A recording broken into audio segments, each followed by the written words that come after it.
lu fu waaye puub di nga ko buub buntu Sonko moom day set wecc ñu parfumé ko fi kër sëñ bi la Sonko nga si biir kër sëñ bi la sëñ bi si yóbbu ñu ngi ci biir climatisé toog Baye Fall yi ñaxal di wër ñun ñooy Baye Fallu Sonko yi lu fu waaye puub di nga ko buub ci buntu kër lu fu waaye puub de la woo ma jambal bu mu puubee woo nañ ko mu buub puubam yi yóbbu yërim ba mu ñëwee moo buub moo puub ñu woo ko mu buub puubee yóbbu lu fu waaye puub di nga ko buub sëñ bi du yëngu du ko yëg sax.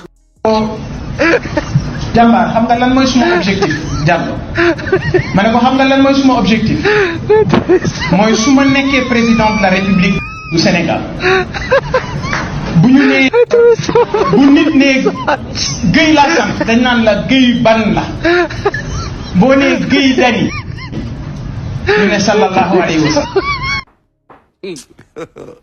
God have mercy upon us.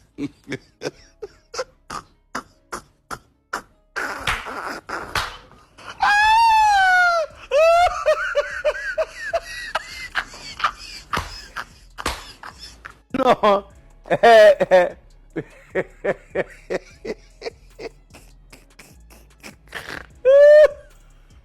salaam sama followers yi ginnaaw ba ma leen nuyoo ziar leen di leen jox seen wàccuwaay di leen wax ni déwénati baal leen ma àq baal naa leen yal na ñu yàlla boole baal ñu fekk ay déwén di leen jaajëfal bu baax yéen ñi nga xam ni yéen abonné ci man chaque jour ñuy partager lépp li nga xam ne moo xew ci biir Sénégal ak li ko wër maa leen di ñaanal bu baax a baax di leen wax ngeen yokk abonné yi ñu gën a waxtaan ci lépp loo xam ne moo soxal Sénégal.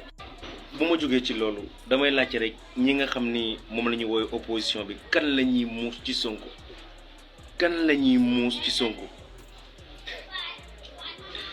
non vraiment Sonko moom mu ngi leen di maanaam Sonko mu ngi leen di manipuler boo xam ni à chaque fois Sonko dina def tout ba ñu tombé ci jeu démb Bougane Gueye Dany démb t'as pas intérêt à tudd li nga xam ni mooy turu ki nga xam ne moo def premier ministre Ousmane Sonko foofu. amoo ci woon droit démb day wane ne maanaam yow nekkoo ci contexte bi démb ta communication est simple ñëwal julli nga ba pare baalul ak souhaité ñëpp bonne fête wax ci li nga xam ne mooy contexte fête bi wax ci xutba bi ñaanal ñëpp jàmm et point journaliste ak lu la mën a wax bu dugg ci li nga xam ni moom mooy ay doon sàcckat ak moom a gën a doon fenkat ba ñi nga xam ne waa tribunal ne xam ni yow da ngay fen pourquoi faire ana raison bi ana contexte bi démb da nga hors sujet carrément ñun à chaque fois Sonko dina def tout ba ngeen jéem a tombé ci piège am te malgré démb gis nga ko ba léegi gars yi ñu ngi laajte ana photo Sonko démb gisoo leen ko fenn démb vraiment li nga xam ne mooy waxum impôt patron de presse yi nekk woon sujet bi. parce que li nga xam ne mooy maanaam dañoo nekk ci benn fête boo xam ni baalante àq la ñëwal wax ci li nga xam ne mooy fête bi c'est ça y est politique ñu écarté ko fële lépp loo xam ne maanaam day nekk loo xam ne day yëg loo xol ñu bàyyi ko fële parce que c'est la joie baal la leen ci àq rek en plus lieu bi nga nekk la lieu de prière loolu amu ci débat ak lépp lu la mën a wax bul communiquer ci côté boobu mais à chaque fois Sonko dina utiliser brèche ba génn leen ci seen confort ngeen wax ci li nga xam ne moom war ngeen waroo leen cee wax avec ça ñene da ngeen bëgg opposé wu ak Sonko non du mën a ne du mën a parce que yéen dam Sonko da leen maîtriser waaye yéen maîtriser wu leen Sonko da leen maîtriser mais yéen maîtriser wu leen Sonko donc apprenez à parler quand il est temps ak wax ci li nga xam ne mooy c'est nécessaire quand il est temps mais chaque jour da ngeen di wax loo xam ne mooy loolu gars yi yéen Sonko da leen xam mais yéen xamoo leen Sonko à chaque fois dina def tout ba jëm leen manipuler ngeen tombé seen piège bu leen nangu loolu. Il dérange. Bougane mon frère tu ne déranges personne. Bougane déranger woo kenn Sénégal nag dañuy toog di la wax tu déranges ba nga jóg di cëppi lay mais balaa nga xam ne Bougane déranger woo nga nekk ci ay problème gis nga il faut éviter les mauvais entourages. Bougane dafa créer entreprise am bëgg ci wut xaalis bëgg ci ñafe bëgg ci teral ay nit il n'est pas question ñu koy dugal ci benn logique de combat boo xam ne la ciy métti ci moom rek lay jóge et à chaque fois que may déglu je vois des laudateurs des larbins ñu taxaw naan Bougane day déranger son silence dérange Bougane comment il peut déranger Bougane n'est pas maire, Bougane n'est pas député, Bougane n'a jamais participé à une élection. Bougane en termes de popularité politique, notoriété politique lan la am Bougane amul dara. Mais les gens vont le pousser à mener un combat boo xam ne li ci métti après ci moom lay dem c'est un homme d'affaires avant d'être politicien na jëlaat entreprise am defaraat ko et puis xool comment mu fructifier affaire am. Mais quand tu regardes, quand tu vois maintenant les supports de Bougane, et ça dama koy wax parce que Bougane je le connais très bien, ils sont dans un combat boo xam ne liggéeyatuñ. Même les professionnels yi nga xam ne ñoom ñoo nekk ci biir bërëbu liggéeyu kaayam ñooñu gisatoo leen sax ils sont allés chercher des gens yoo xam ne lan mooy seen métier toog di saaga à longueur de journée. Ça c'est pas bien pour Bougane. C'est un homme d'affaires ñafe jël xaalisam def ko ci créer entreprise am comme bu mu nangu ay jàmbur jóge fële di ko dugal ci ay affaires yoo xam ne après gis nga bu métier ñooñu dañ koy romb. Mais une fois encore je rappelle à Bougane que déranger woo kenn, que bu kenn dugal ci sa bopp ne yaa ngi déranger munoo fi déranger kenn. Non, qu'est-ce qu'il a Bougane? Est-ce qu'il a une popularité bu muy déranger nit ah xam nga Sénégal loolu mooy le problème du Sénégal. Sénégal da ngay ñëw ñu lay wax the king président xam nga naan la woy DG di la jëy quand tu auras des problèmes dañuy toog fële seetaan la. Regarde, je te donne le cas de Doro Gueye. Qui parle maintenant de Doro Gueye? Kan nga déggati muy wax Doro Gueye ah mais foog nga fi doon dégg PDG Doro Gueye.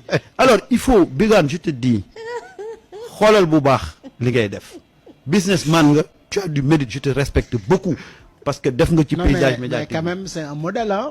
C'est un modèle mais malheureusement mu ngi bàyyi ay nit ñu koy dugal ci benn terrain boo xam ne après bu ci amee problème moom moo koy wéet ak njabootam parce que ñooñu dañuy demaat wutaat keneen ku ñu ragal sa gannaaw.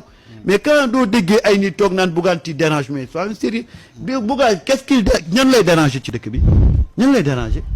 Il dérange. Kan lay déranger. Il dérange. xam nga mais yooyu lañ lay wax nag après nga nekk ci benn logique di xeex ba après tu vas perdre tes plumes après nga toog nag gis nga bés boo daanoo barki yàlla sa chauffeur sax du la gunge nga ñibbi xam nga yaay dem wét sa kër moo tax il faut que les gens essayent génn ci posture boobu mami. waaw ça c'était un plaidoyer boo xam ne dama ko bëggoon wax mu dégg ko. moo nekkoon sa coup de gueule. waaw sama coup de gueule quoi parce que Bougane mais bon. c'est quelqu'un que je respecte beaucoup. Il a beaucoup de mérite. li nga wax je pense que ni Bougane il va comprendre que c'est vraiment ku ko bëgg lu baax moom mooy wax ak moom. parce que quand même on est dans un pays bu nga xamante ni fii ngay gis ku jay béy di kañang bu mu xëy na foog na ab gaynde la. voilà te fekk ne demeewul noonu. Politique également dafa bëri lu nga xamante ni daf ko laaj. Et bu fekkee ni tu es entouré des gens yu nga xamante ni ils maîtrisent pas trop la politique, ils vont te faire croire yenn mbir yu nga xamante ni demeewul noonu. Et am na yu nit di def di ko xamal boppam war na ci parfois def ab conscience. Et je pense que Bougane est très conscient ci li nga xamante ni moom moo nekk di xew nii. dafa am luy xew il faut nga def une analyse globale de la situation. Tout à fait. Pour mën a xam ban position ngay jël et je pense que dans les jours à venir on va voir un Bougane moo xamante ni dina jël peut-être décision bi gën a sage bi nga xamante ni moo gën. En tout cas c'est ce que je lui souhaite quand même. Je pense après avoir lu li Bougane bind Ousmane Sonko tu penses. mais bu deuxième tour amee. Deuxième tour amul fi papa. Deuxième tour amul. Non, deuxième tour. Il y a pas de deuxième tour. Deuxième tour dina am. Déedéet. Tu ne penses pas que mu changer de posture. Bougane, il est dans parce la que politique. cette posture de va-t-en-guerre là. Bougane fait de la politique. Ouais, mais il faut il est dans la politique. Ouais, il mais fait il faut de la que mu politique. différencie. Donc, il faut ngeen comprendre ko. Ouais, mais Bougane est dans une posture d'opposant. Tu as compris? mais ça loolu ñoo ko déclaré moo ko déclaré boppam laaj ma naka. Très bien waxtaan day neex borom kër dama ni Ousmane Sonko moo toog ci ndajeem yëkkati ab pikam jam opposant yi ku tontu. Bougane bokk na suñu tontu. kon du opposant. Issa Sa moo dafa sa mouche de. waaw dëgg la. moom kenn tudd ko xam nga. turam génnul kenn tudd ko. mais il a suffi que Ousmane parle. mais question de pour que positionnement moom là mu génn. mais c'est ce que non en fait li ma lay wax mooy ne maanaam yow da ngay dëggal li may wax nii. dama ni Bougane il est dans la politique il fait de la politique. Il se considère comme un opposant donc il a des postures d'opposant. Bougane bi muy bind textam bu gàtt boobu noonu maa ngi koy relever benn matin tutoiement la utiliser Il n'était même pas dans le vouvoiement. Il était dans le tutoiement. Anta Babacar Ngom dafa tontu parce que elle s'est sentie piquée. Comme moom nee na dafa toogoon ci ruqam depuis boobu ba tey génnul. saa waay toog ba léegi di door a génn ndax ñu ngi leen di door a jàpp. mais 100 jours yi mat na nag. Thierno Bocoum temps de tontu grâce bi jeex. Pape Malick Ndour tontu Abdou Mbow tontu ñooñu ñëpp ana ñu woon te duñu woon ne nelaw. actuellement Alassane Sall bokku ci. ñoom ñëpp dañ doon nelaw. c'est que loolu aussi je voulais souligner parce que j'ai vu ci benn journal après ñu doolaale ci photom. Non, je n'ai pas vu réagir. Ouais, il n'en fait pas partie.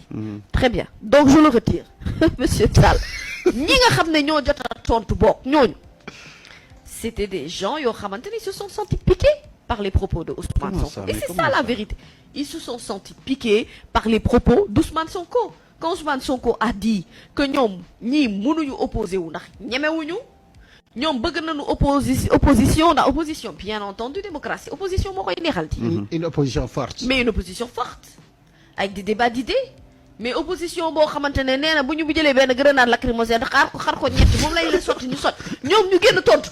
mais c'est que ñi ko tontu nag moom. waaw mais mu ngi mel ni comme journaliste yi rek ñi xëy mer. looy mer waxu la. Yo, tu n'es pas concerné. Pourquoi tu es fâché? Frère, moi tu ne me parles pas, je te réponds pas. Donc ceux qui ont répondu, moi ñi nga xamantene sentir nañu pic bi da leena jam ñom lañ tontu Bougane il est dans la politique. Te Bougane suma doon mom de politique. Ndax Bougane ñun ñëpp d'accord nañ ne ndaanaan la. Ouais.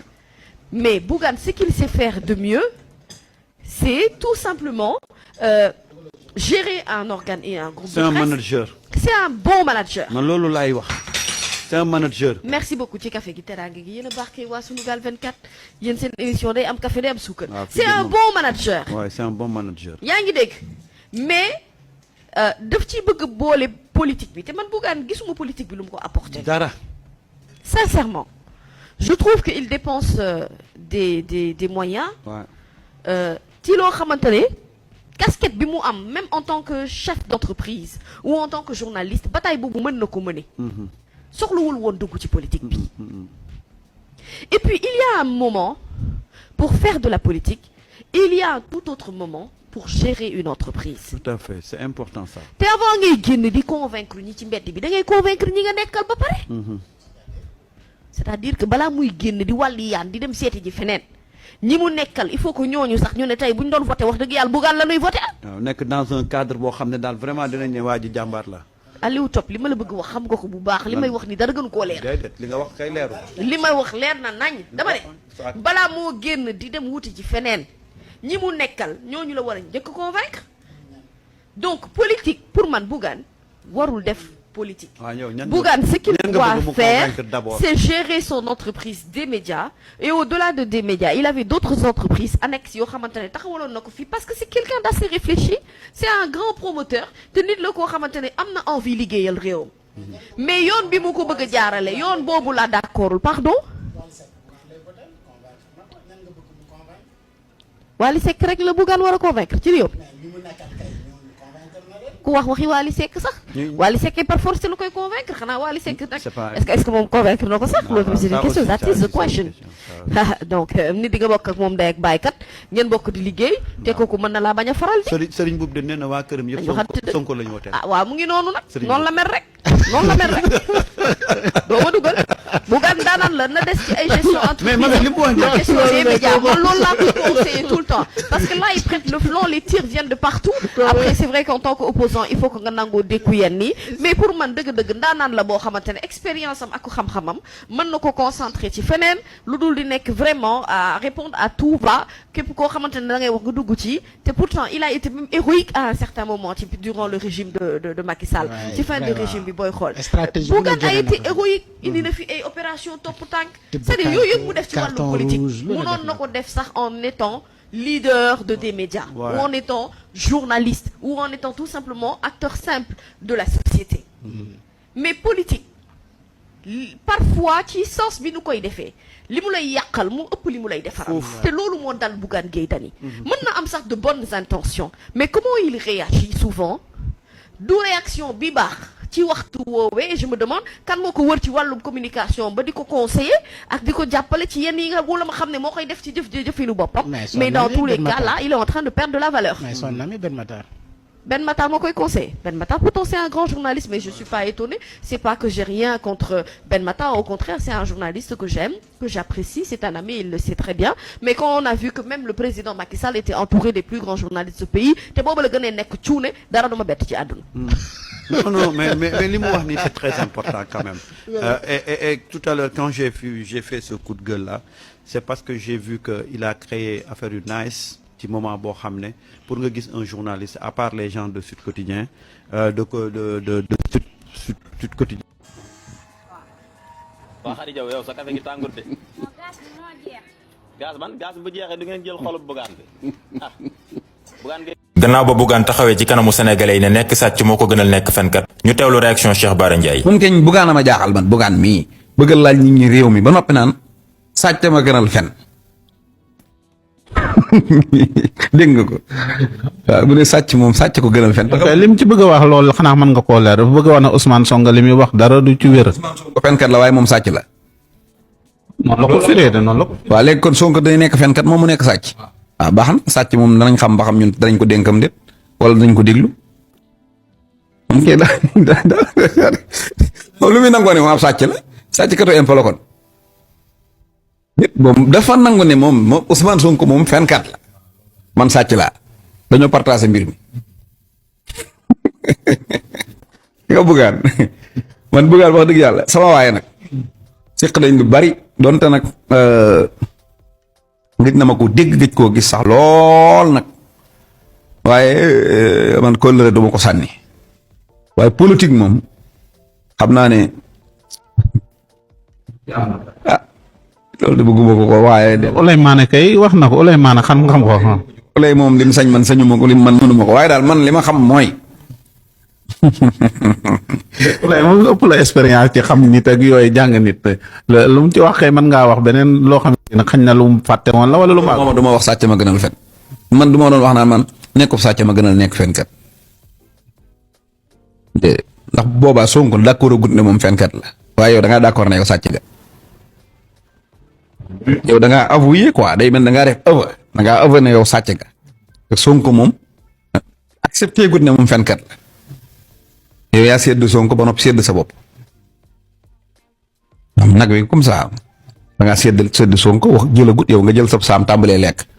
waa ñoom xam nga nag Ousmane daf leen fekkoon ñuy nelaw mu ne leen yow leen réew mi muy dox ba tey. na la fekk yeete xay na leen jóg leen tafe ak ci commencé na. waaw kay moomu la nduru rek.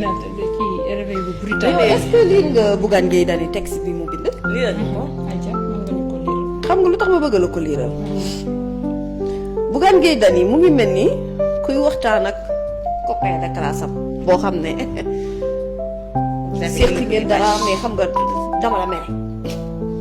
mais copain de classe am lañ jot naa dugg yeew yi même si yàggu fa. non xam nga lu tax du ma lire lépp sax ne bien que texte bi guddul parce que dafa ne Ousmane Sonko doit comprendre que la communication de conquête repose sur des promesses mais l'exercice du pouvoir exige des actes rapides et concrets. Les Sénégalais attendent encore la baisse des prix des denrées, l'emploi des jeunes et la relance de notre économie. Les góorgóorlu restent préoccupés par la vie chère et la quête du mouton par ces temps durs. dëgg la déglul fii nag. Quant à tes menaces envers les journalistes, c'est pitoyable.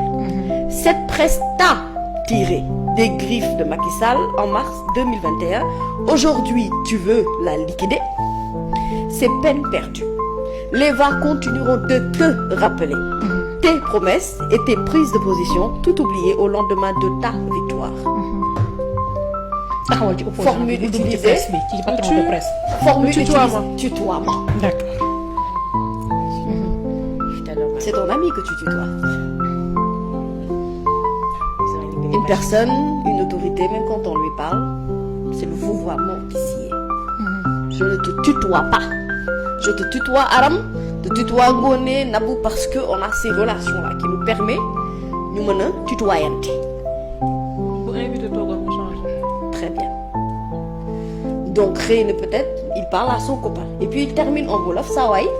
les priorités ne sont pas au grand théâtre réew mi dafa jomaay me dit-on moytul mu fay ci say loxo lii ça traduit la colère de Bougane Gueye Dany quand il écrit son texte et colère bi moom ngay ressentir également ci Anta Babacar Ngom un peu dans le même contexte mais Anta Babacar au moins est dans le vouvoiement dans son texte à aucun moment utilisé le tutoiement. Après, elle a utilisé une formule en anglais pour insister. Tëjee fin de phrase am ak ay exclamation donc da ngay comprendre la tonalité de la personne qui écrit qui traduit la colère. Maintenant ñoom ils sont en droit d'être en colère parce que en tant qu'opposants ils peuvent apprécier positivement ou négativement le discours de Ousmane Sonko ça leur appartient seen sañ-sañ la mais dafa am lenn loo xamante ne ni pour man mooy argument bu léger bi xam nga Ousmane Sonko moom quand il va jusqu'à dire ci daje bi ne man damaa bëgg Sénégal am opposition mais na am opposition bu mel ni ñun mooy ne na am opposition d'idée boo xamante ne nii bu ñuy ñëw dañuy waxtaan ci ay chiffres sonal ñu comme ñun ni ñu sonalee woon gars yi il l'a dit textuellement ci mots yi donc bien évidemment il s'attend à ce que bu leen attaquer politiquement que ñoom ñu répondre sur le terrain politique maintenant l'argument bi nga xamante ne moom la ñëpp di basé wu fu mu nekk nii parce que j'ai l'impression que ñi opposé wu ñëpp benn argument la ñu am foofu la ñu jafandu te foofu la ñu bëggut a bàyyi mooy c'est le prétexte de la cherté de la vie ñoom ñëpp ils sont presque unanimes ci boo leen di dégg ñuy wax ci loolu et loolu y a pas que les politiques hein même certains observateurs ba ci ñenn journalistes yi sax bu ñuy défendre seen ay idée argument boobu la ñuy tegu te argument boobu Ousmane tontu na leen ci ndaje bi nee na leen njëg lu cher li du jomaay aussi njëg li cher li ñoom la et les gens semblent oublier qu'on a vécu 12 ans de régime yoo xamante ne nii réellement ñoom ñoo ñu xam loo xiif 12 ans de régime yoo xamante ne nii ils ont fait des promesses de baisse de prix ce qui n'a jamais été fait te bu concerne woon loyer bi rek arab grawul duma jooy